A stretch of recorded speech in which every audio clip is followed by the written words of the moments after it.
বিসমিল্লাহির রহমানির রহিম। সুপ্রিয় শিক্ষার্থীরা, আশা করি তোমরা অনেক অনেক ভালো আছো। পঞ্চম শ্রেণী বাংলা প্রথম সাময়িক পরীক্ষার চূড়ান্ত প্রস্তুতি সাজেশন 2025 নিয়ে আজকে তোমাদের আলোচনা করব।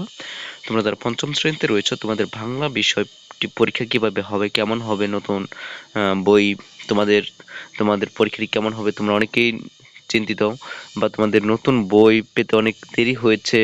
তো পরীক্ষাটি তোমাদের আসলে কিরকম ভাবে নেওয়া হবে সেরকম বিষয়গুলো আজকে আলোচনা করার চেষ্টা করবো। তোমরা পুরো ভিডিওটি মনোযোগ দিয়ে দেখবে এবং আমাদের চ্যানেলে যদি তোমরা নতুন হয়ে থাকো তাহলে চ্যানেলটি সাবস্ক্রাইব করে বেল বাটনে ক্লিক করে রাখবে, তাহলে এরকম নতুন নতুন ভিডিওগুলো তোমাদের কাছে সর্বপ্রথমে চলে যাবে। তো পঞ্চম শ্রেণী বাংলা তোমাদের প্রথম সাময়িক পরীক্ষাটি আসলে কেমন হবে, তোমরা চূড়ান্ত প্রস্তুতিগুলো কিভাবে নিবে সেটা নিয়ে আজকে আলোচনা করবো। তোমাদের সেই সাজেশনগুলো দেওয়ার চেষ্টা করো। তোমাদের যদি নোট করার প্রয়োজন থাকে তাহলে নোট করে নিবে, আর যদি নোট করতে না পারো তাহলে একটু এখান থেকে পড়ে নিলেও হবে। তো এখানে দেখো যে প্রথম সাময়িক পরীক্ষা 2025 বাংলা বিষয়, শ্রেণী পঞ্চম শ্রেণী। তোমাদের সময় থাকবে 2 ঘন্টা এবং পূর্ণমান থাকবে 50 মার্কের পরীক্ষা নেওয়া হতে পারে, যেহেতু তোমাদের বই পেতে দেরি হয়েছে সে অনুসারে। তো এখানে প্রশ্ন নম্বর 1-এ তোমাদের যে কাজটি থাকবে যে নিচের গদ্যাংশটি পড়ো এবং প্রশ্নগুলো উত্তর দাও। গদ্যাংশ হচ্ছে বঙ্গবন্ধু শেখ মুজিবুর রহমান আমাদের জাতির পিতা, তিনি ছিলেন একজন সাহসী ও দেশপ্রেমিক নেতা। তার নেতৃত্বেই আমরা পেয়েছি স্বাধীনতা। এইটা অনুসারে, গদ্যাংশ অনুসারে এখান থেকে দেখা যায় প্রশ্ন তৈরি করা হচ্ছে বঙ্গবন্ধু কে, তিনি কেমন নেতা ছিলেন, আমরা কাদের জাতির পিতা বলি, আমরা স্বাধীনতা কিভাবে পেয়েছি, এই লেখাটির মূল ভাব কি। এই প্রশ্নটির উত্তর হচ্ছে যে বঙ্গবন্ধু শেখ মুজিবুর রহমান আমাদের জাতির পিতা, তিনি একজন সাহসী ও দেশপ্রেমিক নেতা ছিলেন। বঙ্গবন্ধু শেখ মুজিবুর রহমানকে আমরা জাতির পিতা বলি, তার নেতৃত্বে আমরা স্বাধীনতা পেয়েছি। এই লেখাটির মূল ভাব হলো বঙ্গবন্ধুর নেতৃত্ব, তার অবদান নিয়ে। তারপর দ্বিতীয় নম্বর যে কাজটি রয়েছে যে নিচের কবিতাংশটি পড়ে উত্তর দাও। যে কবিতাংশ হচ্ছে আকাশ ভরা সূর্য তারা বিশ্ব ভরা প্রাণ, তাহারই মাঝে আমি পেয়েছি আমার স্থান। এটা অনুসারে এখান থেকে যে প্রশ্নগুলো করা হয়েছে সে প্রশ্নগুলো দেখো যে কে এই কবিতা লিখেছেন, কবি কোথায় স্থান পেয়েছেন, বিশ্বভরা প্রাণ বলতে কি বোঝানো হয়েছে, বিশ্বভরা প্রাণ বলতে কি বোঝানো হয়েছে, তারপর সূর্য তারা কিসের প্রতীক, কবিতার মূল ভাব কি। এই প্রশ্নগুলো উত্তর আমি এখানে দেখানোর চেষ্টা করব। আবার বলবো, তোমরা এখনো যারা চ্যানেলটি সাবস্ক্রাইব করবে, তোমরা এখনই চ্যানেলটি সাবস্ক্রাইব করে বারবার ক্লিক রাখো এবং বা সম্পূর্ণ ভিডিও দেখার তোমাদের জন্য আমন্ত্রণ রইল। যে এই কবিতাটি লিখেছেন জীবনানন্দ দাশ।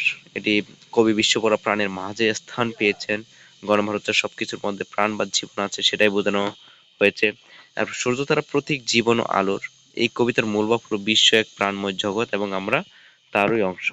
এরপর 3 নম্বর যে কাজটি থাকবে যে ব্যাকরণ অংশ, যে নিচের শব্দগুলোকে বিশেষ্য বিশেষণ ক্রিয়া হিসেবে চিহ্নিত করা। এখানে ছেলে সুন্দর খেলছে, এখানে এগুলো উত্তর দেখানোর চেষ্টা করবো আমি তোমাদের।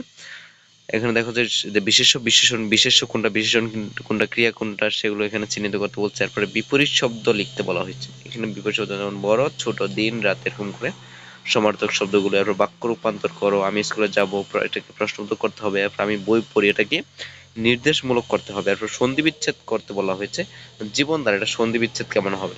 তারপর 3 নম্বরে তোমাদের যে কাজটি হচ্ছে যে ছেলে হচ্ছে যে উত্তরগুলো, আমি উত্তরগুলো এখন তোমাদের দেখাচ্ছি।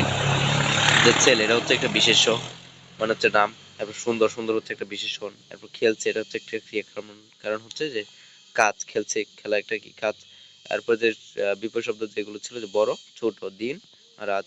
আর গ নম্বর হচ্ছে তোমাদের গ নম্বর যে কাজটা ছিল যে সমার্থক শব্দ হচ্ছে সূর্য, রবি, পাখি, বিহঙ্গ। গ নম্বর তোমাদের ছিল যে প্রশ্ন তৈরি করা, যে তুমি স্কুলে যাবে, তারপরে বই পড়ো। হ্যাঁ। আর ও নম্বর ছিল যে সন্ধি বিচ্ছেদ করার জন্য জীবন যুগ ধারা, এটা হচ্ছে জীবন ধারা, স্বাধীন যুগ স্বাধীনতা।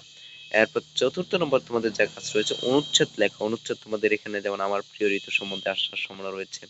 তো আমার প্রিয় ঋতু তোমরা কিভাবে লিখবে, যে আমার প্রিয় ঋতু হলো শীত, শীতকালে আবহাওয়া ঠান্ডা থাকে, তখন গরম কাপড় পরতে হয়। শীতকালে কি থাকে, শীতকালে নানা রকম সবজি ও পিঠা পাওয়া যায়, আমি পিঠা খেতে খুব পছন্দ করি, শীতকাল খুব আনন্দের ঋতু। এখানে আমার প্রিয় ঋতু দিয়ে এখানে তোমরা অনুচ্ছেদটা দিতে পারবে। এরপর তোমাদের থাকবে পত্র লেখো। পত্র লেখো থেকে থাকবে যে পরীক্ষা প্রস্তুতির কথা জানিয়ে বন্ধুকে একটি পত্র লিখো। পত্র থাকতে পারে।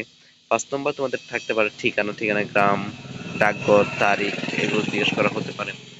এখানে দেখো যে যে পত্রটি দিয়েছিল এই পত্রের উত্তরটি হচ্ছে এটা। প্রথমে গ্রাম দিতে হবে, ডাকঘর দিতে হবে, এরপর তারিখ। এরপর বলা হয়েছে প্রিয় বন্ধু আরিফ, প্রিয় প্রেম ও শুভেচ্ছা নিও, আশা করি ভালো আছো। আমি সাময়িক পরীক্ষার জন্য নিয়মিত পড়ছি, প্রতিদিন সব বিষয়ের উপর সময় দিচ্ছি। তোমার প্রস্তুতি কেমন যাচ্ছে চিঠি লিখে জানিও। ইতি তোমার বন্ধু রিফ।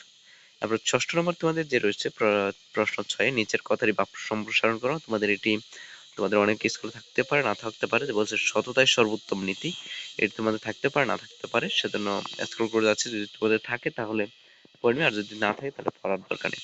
তো প্রিয় শিক্ষার্থী, আজকের জন্য এতটুকুই। এছাড়াও যে তোমাদের অধ্যায়ভিত্তিক যে পড়াগুলো রয়েছে, তোমরা সেই অধ্যায়গুলো ভালো পড়বে এবং কবিতাগুলো পড়বে। কবিতাগুলো ভালো একটু রিভিশন দিবে, পড়বে।